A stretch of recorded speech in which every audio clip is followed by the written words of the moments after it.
In the middle of a forgotten war zone, a team of SEALs had been trapped in a valley, whispering their last call for help.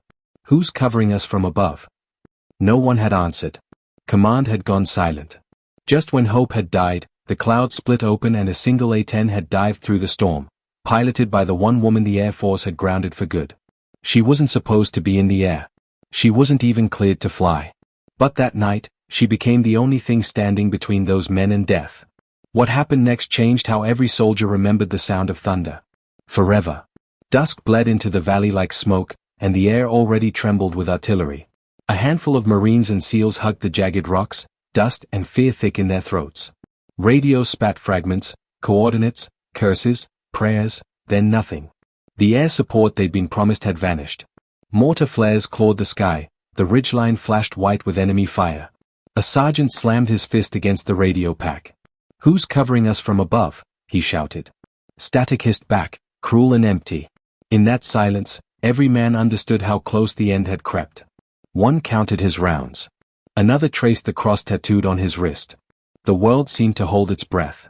Then, faint at first, came a low rumble that didn't belong to thunder. Heads lifted. The sound grew, metal tearing the heavens, a growl rolling through cloud and smoke.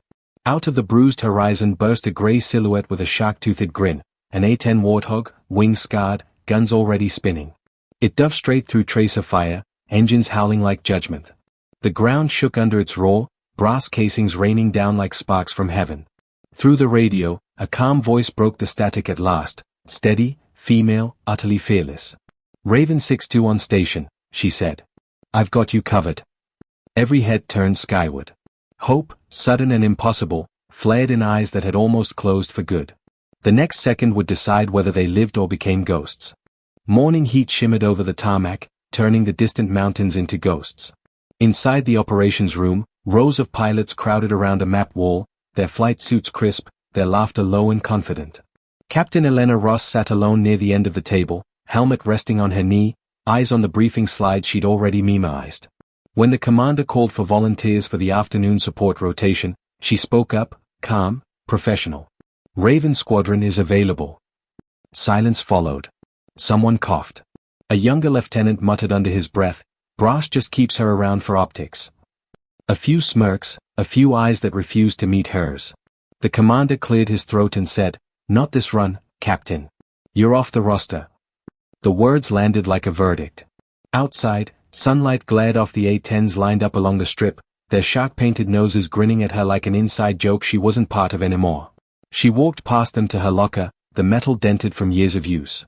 Inside hung her patched flight suit, faded, the name tag nearly rubbed smooth. Behind it, a single photograph, her father in uniform, hand on her shoulder, both smiling at a younger version of her before the sky had turned heavy. He'd told her once, "Real courage doesn't shout. It just shows up."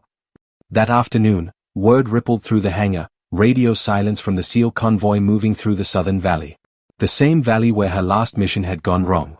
Elena stood at the map board, tracing the coordinates with her finger, every contour burned into memory. The commander's voice echoed from the hall, "Hold position until we get confirmation." Around her, crews froze mid-task, waiting for orders that wouldn't come. She stared at the flashing red icon on the map, heartbeat in her ears. To follow orders meant doing nothing. To break them meant losing everything. The desert wind pressed against the hangar doors like a whisper, "They're running out of time." The sun dropped behind the ridges, leaving the valley in bruised light. Smoke curled from two burning hums, their hulks casting long shadows over the pinned SEAL team. Sand stung their faces as another mortar round landed close enough to rattle bones. "Command, this is Bravo Actual," the team leader barked into the radio, voice cracking between bursts of static. "We need air cover, now." Nothing but silence came back. A young medic tore a strip from his sleeve, pressing it to a wounded man's shoulder. The sergeant met his eyes and shook his head. "No one's coming, is there?" Hundreds of miles away, the base sat under the same fading sky. Captain Elena Ross paced the length of the hangar, boots echoing on concrete. The operations building glowed across the tarmac, but she could hear nothing from inside. Command had muted all open channels. She leaned against the metal frame of her A-10, the same jet she'd flown for years, its belly still carrying the dust of old battles. Inside, mechanics whispered near a toolbox. "She's thinking about it," one said. "She's crazy enough to go." Another replied softly, if she does, that's the last flight she'll ever make. A young crew chief, barely 20, approached her, helmet under his arm. He said, hesitant but honest, nobody's coming for them. For a moment, the only sound was the wind moaning through the open hangar doors. Elena looked toward the horizon where the sky bruised purple over the dunes. Then she climbed the ladder, movement slow but sure.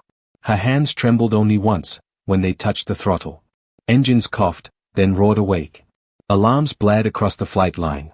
Tower voices exploded through the comms. Raven 6-2, power down immediately. You are not cleared for takeoff. She keyed the MIC, voice steady as iron. Raven 6-2, wheels up. The jet lurched forward, dust spiraling behind as lights flashed red along the runway. As the Warthog lifted into the storm, the scene cut back to the valley below, men bracing behind rocks, one whispering into the dirt, whoever's up there, please. The night swallowed their words just as her engine screamed through the clouds, defiance made of steel and mercy. Thunder rolled across the clouds as the Warthog climbed through turbulence, the whole frame shuddering like it carried her guilt. Captain Elena Ross gripped the stick, knuckles white beneath her gloves. Every jolt in the air brought back the sound she could never forget, an explosion that wasn't supposed to happen, screams that didn't belong on the radio. Months ago, another valley, another mission. A convoy had strayed too close to a marked target, and the intel she was given turned out to be wrong. When the dust cleared, there were civilians among the dead. The room where she faced the tribunal had smelled of coffee and paper, but she remembered the silence most, the kind that told her the verdict was already written. Her commander slid the report across the table, eyes avoiding hers. Someone has to take responsibility, Ross. Her signature shook as she scrolled her name across the suspension papers, ending a decade of service with a single stroke. Lightning flickered now across her visor, the flash painting her face in stark relief. She whispered the names of the villages she could still see in her dreams, each syllable like a promise. Not again, she breathed. Wind battered the cockpit, the storm outside raging like something alive, testing her resolve. Yet in that chaos, she found clarity. She wasn't flying to redeem her name, she was flying because she still believed in what her father taught her, that duty isn't erased by failure, only tested by it. Rain smeared the canopy as she descended through cloud breaks, instruments glowing dim green against the darkness. The radar beeped, multiple heat signatures lighting up below, enemy mortar teams closing in on the trapped SEALs. Static filled the comms, then a strained voice broke through, if anyone's up there, we're out of time. Her heart thudded once, steadying. She adjusted her aim, thumb hovering over the trigger, eyes tracking the red dots moving across the valley floor. For the first time in months, the world narrowed into perfect focus, the weight of her past on one side, the lives depending on her on the other. Her voice, calm and unshaken, cut through the storm. Copy that, she said. A pause, then softly, you're not alone. Outside, the clouds parted just enough for her to see the fire below, and she dove straight into it. The roar of the Gu-8 cannon split the night like the sky itself had cracked open. Traces streamed downward, red rivers of light carving through the valley. The SEALs, crouched behind broken stone and burning trucks, froze in disbelief as the enemy line disintegrated under the Warthog's fury. Dust billowed up in waves, thunder rolling a half-second behind each burst. Sweet Mother of Mercy, someone whispered, voice swallowed by the chaos. For the first time in hours, the shooting from the ridgeline stopped. A gunner looked up, blinking through smoke, and saw the silver flash of wings banking low enough to see the pilot's silhouette. Miles away at the base, comms exploded in alarm. Who authorized that sortie? Shouted the duty officer. Screens flickered, showing a lone A-10 moving through the storm, transponder dark. The commander burst into the control tower, coat half-buttoned, eyes wide. Get me a call sign. A young tech turned pale. Sir, it's Ross. The room went silent. Outside, alarms wailed as crew chiefs ran toward the runway, too late to stop what had already begun. In the cockpit, oxygen lights blinked amber.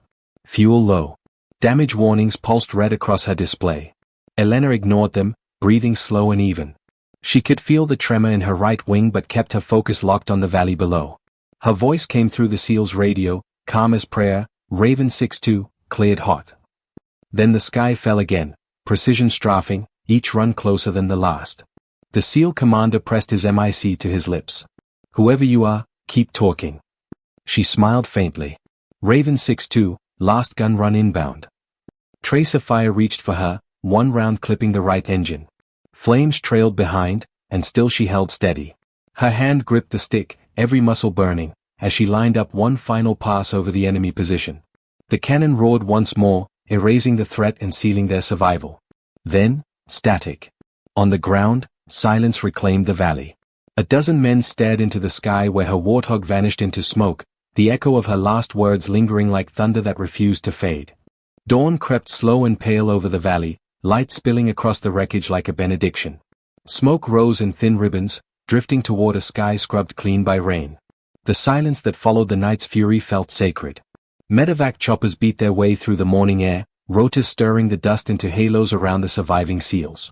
One by one, they were lifted out, blooded, exhausted, but alive. A medic's voice cut through the hum, all accounted for. Every one. The team leader stood still for a moment, head bowed, then looked toward the horizon where the last echoes of thunder faded. Who was the pilot? Someone asked. The sergeant shrugged. Nobody knows. She didn't have a call sign on record.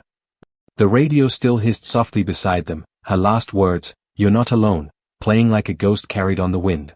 Beyond the ridge, half hidden by broken shale, the A-10 lay belly down in the dirt, one wing torn, nose buried deep in the earth. A rescue jeep bounced across the flats, dust curling behind its tires. When it stopped, Captain Elena Ross pushed open the canopy and climbed out, limping, her face streaked with soot. Her helmet dangled from her hand. She looked more tired than triumphant.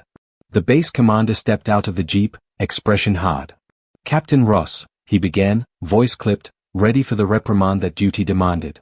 But then he heard the radio chatter still running in the jeep, the SEALs replaying her voice, disbelief turning to gratitude. Around them, ground crew and medics had gone silent.